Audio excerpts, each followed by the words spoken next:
Hi everybody, we are here on a Wednesday in Lent, and so for today I thought I would share a recipe of how to make pretzels with your family or with your kids. If you were at Mardi Gras last year, you'll know that we made pretzels with the kids and it was a big hit, and so I thought I'd share that recipe with you.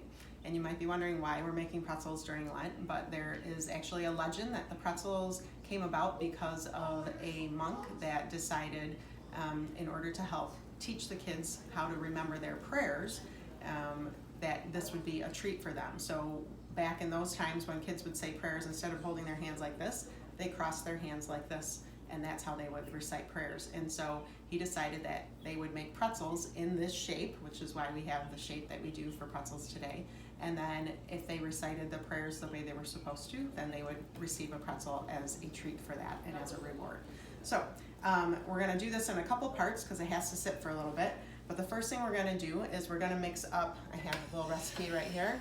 We're gonna mix up 1.5 cups of warm water. So you should have lots of warm water in your taps right now since we're washing our hands so much. So we're gonna put in 1.5 cups of warm water, and then we're gonna add in 1 tablespoon of sugar.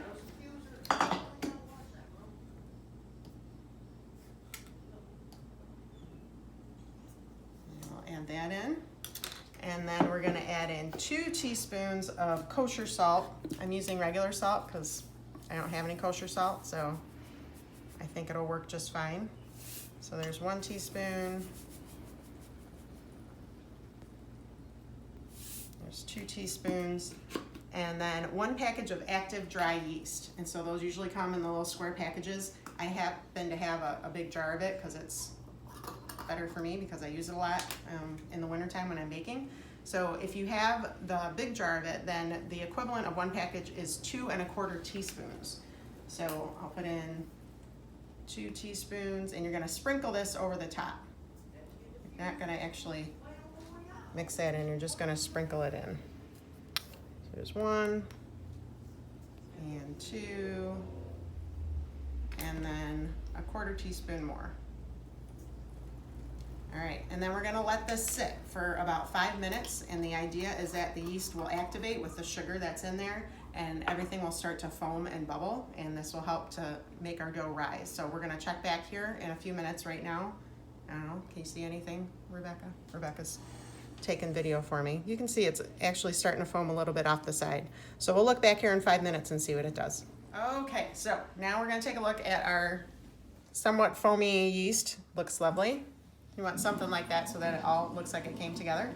And then, now we know that's activated, so now we're gonna add in 4.5 cups of flour, and then 2 ounces of melted butter. So 4.5 cups of flour, this is a 1/2 cup that I have here, because my full cup is in the washer.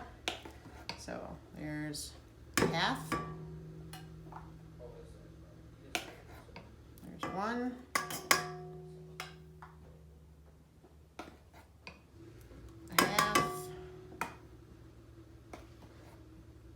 2, 1/2, 3,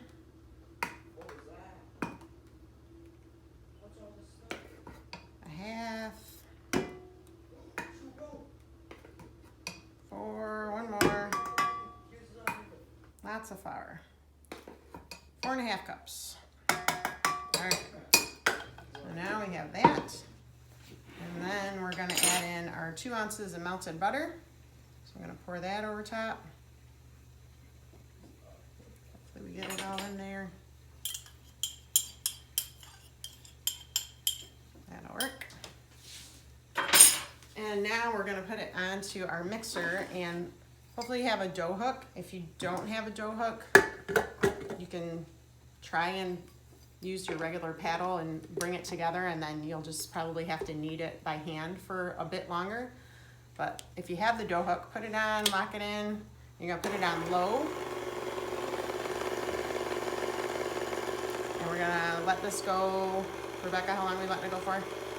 Until it's combined. Until it's combined. So we're gonna go ahead and put it on low until it's combined, and then we're gonna move it up to medium, and we're gonna let it knead until it comes away from the edges or the sides of the bowl, and it comes together in a nice smooth dough.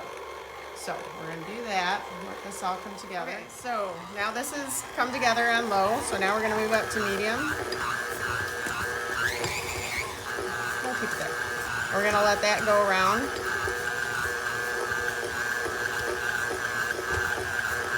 Good.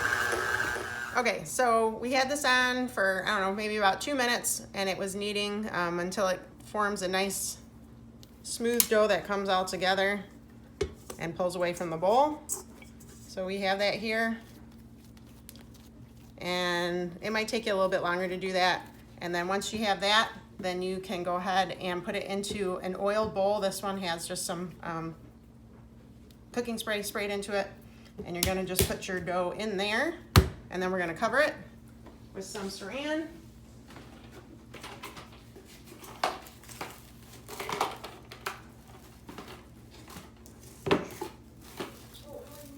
And we're gonna let this sit for about an hour and let it rise. Just kind of put that down there and try and keep air out from it. And I'm just gonna set this over on my stove, and we're gonna let it sit for an hour, and then we'll come back and we will roll it out and make our pretzels.